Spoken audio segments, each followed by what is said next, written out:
Although much of the network serves the most populous regions of Honshu, the largest of Japan's islands, lengthy sea tunnels allow bullet trains to run hundreds of miles through to Kyushu in the far south and Hokkaido in the north. A map of Japan's high-speed rail lines. A map of Japan's high-speed rail lines. grailpass.com.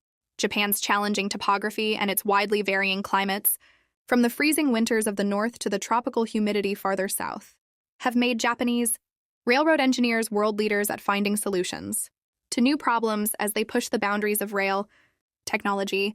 Not least of these is seismic activity. Japan is one of the most geologically unstable places on the planet, prone to earthquakes and tsunamis and home to around 10% of the world's volcanoes. While this provides arguably the defining image of the Shinkansen, a high-tech modern train flashing past the snow-capped Mount Fuji, it also makes the safe operation of high-speed trains much more difficult. Despite these factors, not a single passenger has ever been killed or injured on the Shinkansen network due to derailments over its history. Japan's high-speed rail revolution, China's rail expansion. China has now eclipsed the rest of the world when it comes to high-speed rail. The country has 18,000 miles of track, capable of carrying fast trains to all corners. The next generation of bullet trains, known as Alpha X, is currently being tested at speeds of almost 250 km/h, although the service maximum will be only 225 mph.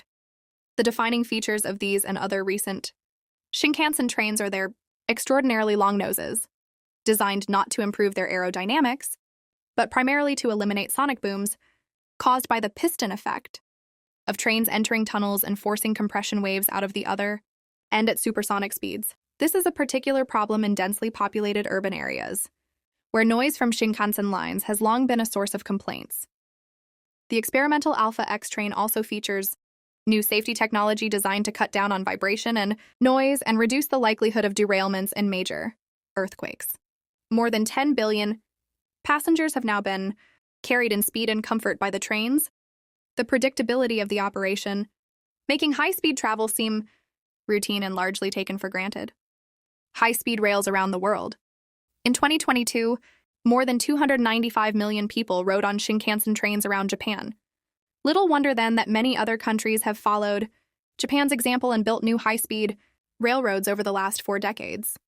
Perhaps the best known of these is France, which has been operating its train à grande vitesse, TGV, between Paris and Lyon since 1981.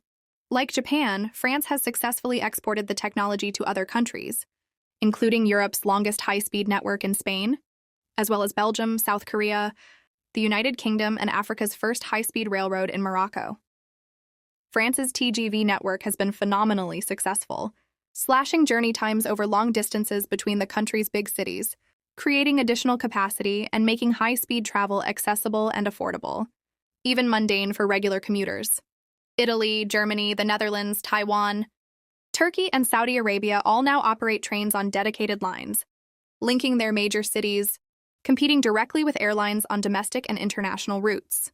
In the UK, high-speed Eurostar trains run from London to Paris, Brussels and Amsterdam, but High-Speed 2, a second route running north from London, has been mired in controversy. What was once billed as a landmark mega project to power an interconnected Britain into the oncoming century has now been reduced to a 140-mile link that will barely improve on existing services.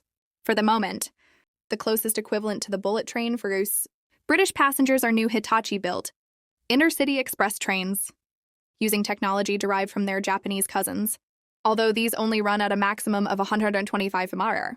Meanwhile, India and Thailand are planning extensive high-speed rail networks of their own. China's railway rise.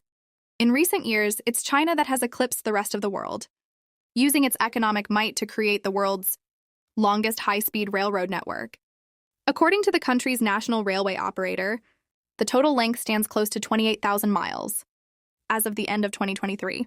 More than just a mode of transportation, these lines provide fast links across this vast country, stimulating economic development and cementing political and social harmonization. Using technology initially harvested from Japan and Western Europe, and subsequently developed by its increasingly sophisticated railroad industry, China has quickly made itself a leading player in high-speed rail. This looks set to continue as it develops. Magnetically levitating maglev trains capable of running at almost 400 mph. Japan has had its own experimental maglev line since the 1970s and is constructing a 178-mile line between Tokyo and Nagoya. Due to open in 2034, it will eventually extend to Osaka, cutting the journey time to the latter to just 67 minutes. The Shinkansen is clearly much more than a means of transportation, says British academic Christopher P. Hood, author of Shinkansen, From Bullet Train to Symbol of Modern Japan. It was the most potent symbol of Japan's post-war reconstruction, an emerging industrial might, and as it continues to evolve is likely to be so for many years to come. Although the iconic blue and white Zero Series trains of 1964 are long since retired, they still form many people's image of what a bullet train looks like. Their remarkable descendants are an indispensable part of the transport infrastructure in Japan and many other countries around the world, and as environmental concerns make people think twice about flying, they could be about to experience a further resurgence, prompting a new golden age for the railroad.